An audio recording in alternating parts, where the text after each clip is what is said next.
For a look at the U.S. national response from an economic perspective, we're joined by Suzanne Clark, president of the U.S. Chamber of Commerce. Welcome, Suzanne.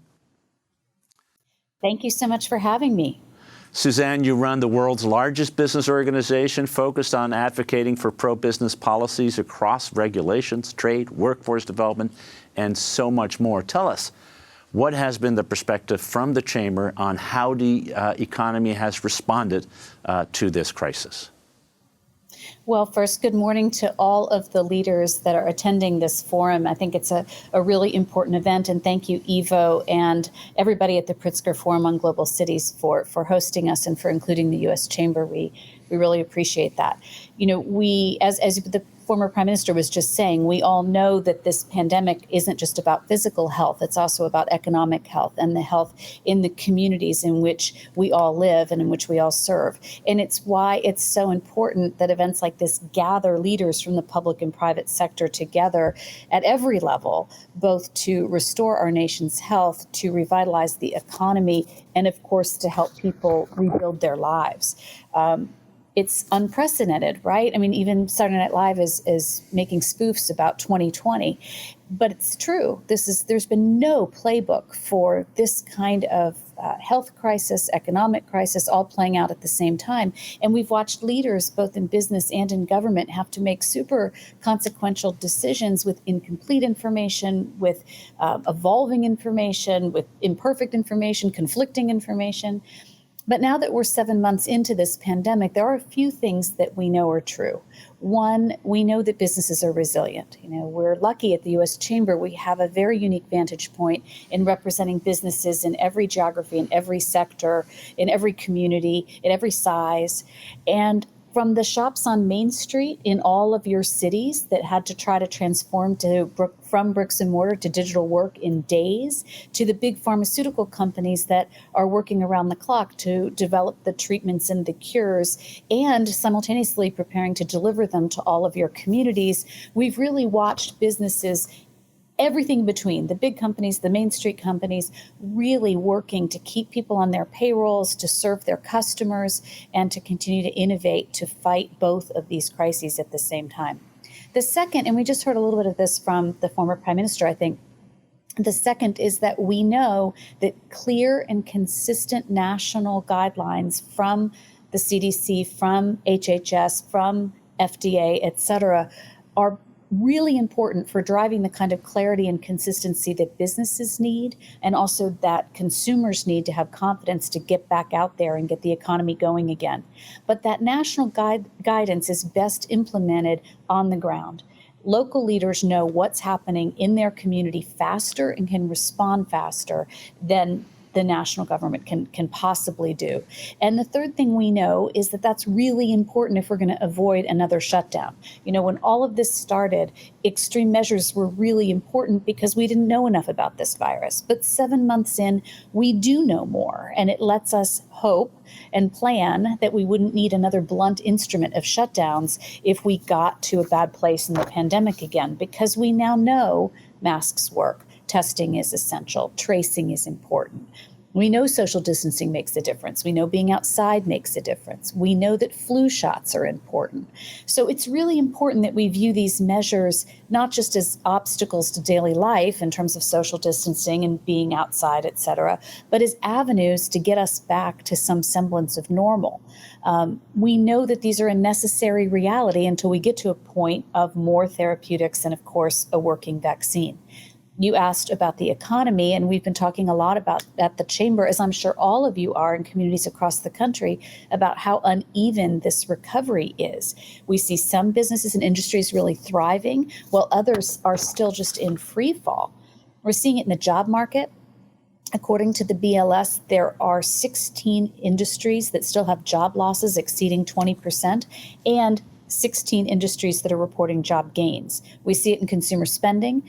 More than a quarter of consumers are saying they're paying down debt faster than they anticipated, and we have a quarter of consumers saying that they can't pay their bills. So this K-shaped recovery that we talk about is really seeing some industries thriving and some in free fall, but even within industries, we see that problem. Some segments of retail are doing really well and some are still really struggling. And you all know in your cities that it's a real problem. We see, for example, in New York, the financial services sector rebounding super strongly at the same time that entertainment and hospitality and other industries are struggling really significantly, and we know it'll take them longer to recover. So nobody should really rest easy, even if they're on the side of a healthier recovery, because of the ecosystem our economy is. If broad swaths of our economy are still at risk of being left behind, the whole system is at risk. It's why the Chamber has been hyper-focused on continuing to advocate for additional targeted pandemic relief for those it will take longer to recover, and a really robust agenda to drive economic growth. We know what that means in legal reform, in smart regulations and taxation, in infrastructure, in trade, and immigration, and those policies become more important than ever. The problem, of course, is that these days in Washington, it's easier said than done. This gridlock that has been gripping the Capitol is unthinkable for executives and government leaders who have to run cities or companies and get things done. And it's really unacceptable when you think about how many communities, families, workers, industries are still really struggling to make it through these significant challenges. So I just want to close by enlisting your help, especially those of you who are public or private sector leaders in cities and communities. Our nation has a lot of work to do to get through this pandemic and to be stronger on the other side, and it can't be done without your leadership. At the Chamber, we know that energy and ideas and influence really come from the local level. It's reflected in our founding. More than 100 years ago, state and local chambers came together to begin and start and form the U.S. Chamber of Commerce. It's in our DNA from the very beginning. We work closely with our chamber partners in all of the communities to give American business a unified voice here in Washington. All of you on the front lines of this economy know what your cities and your communities need. You know the challenges and the opportunities better than anyone. And most of all, you know what a job means to your community. You know that it means health and security and opportunity and a future.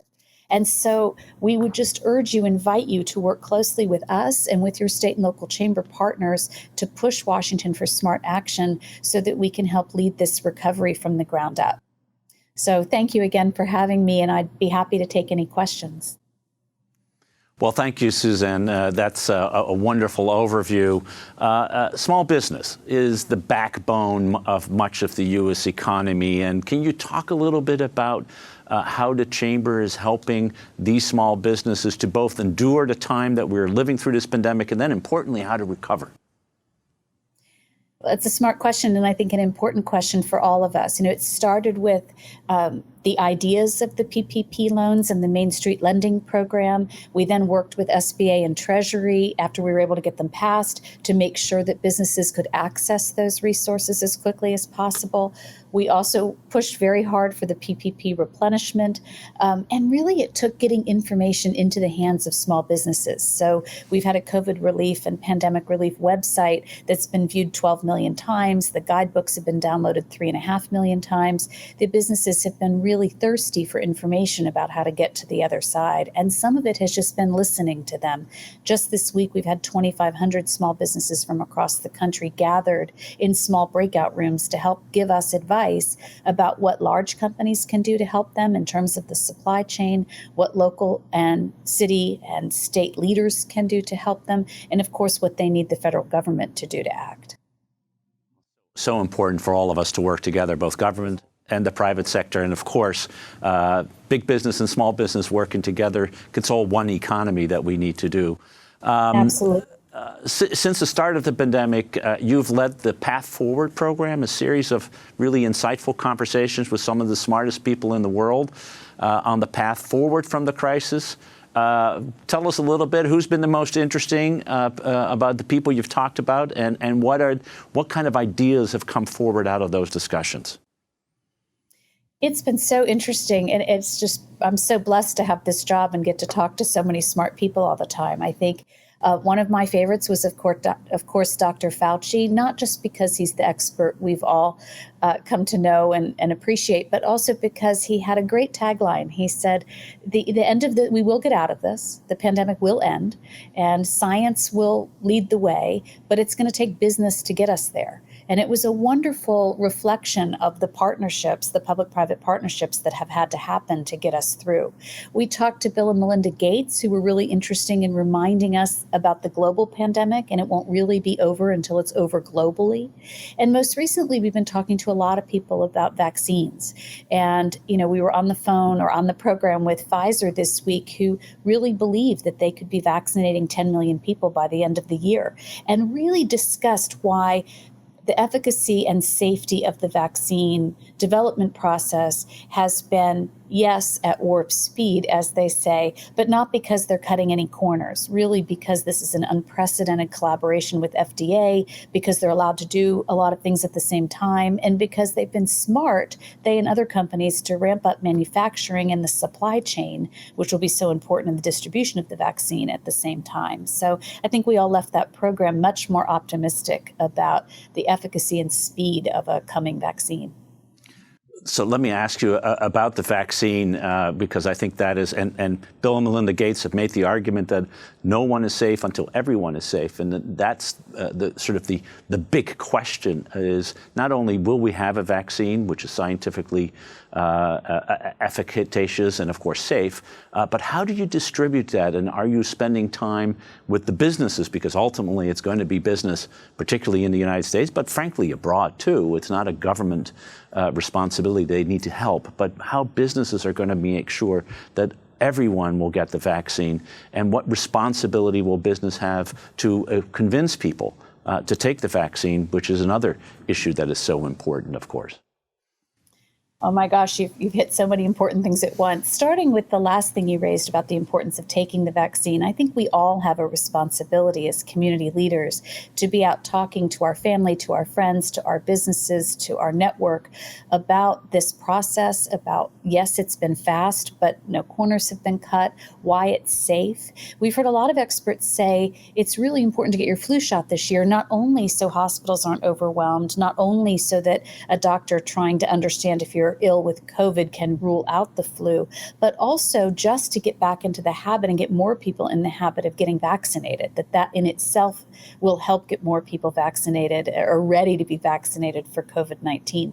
The second thing you asked about was the distribution. And I think these are really important decisions, right? Who gets vaccinated first? Why is that? How do we determine both frontline healthcare workers, frontline workers, the elderly, people who are the most at risk? How do we take care of our most vulnerable first? Those decisions are going to be really important. And I think the business community's role in the supply chain, they're doing a lot right now to make sure they have enough glass, that they have enough stoppers, that they're thinking about how important this global supply chain is in this moment to make sure that we have all the materials we need to transport. I mean, you think about this, you have to transport it at a certain temperature. You're going to try to vaccinate 7.5 billion people. I mean, it's a mammoth undertaking that we can do, but to your really good point, only if we do it together. Thank you again, Suzanne, for laying out the national response in the United States and, of course, the contribution the private sector is making. It's wonderful to have you here. Thank you so much.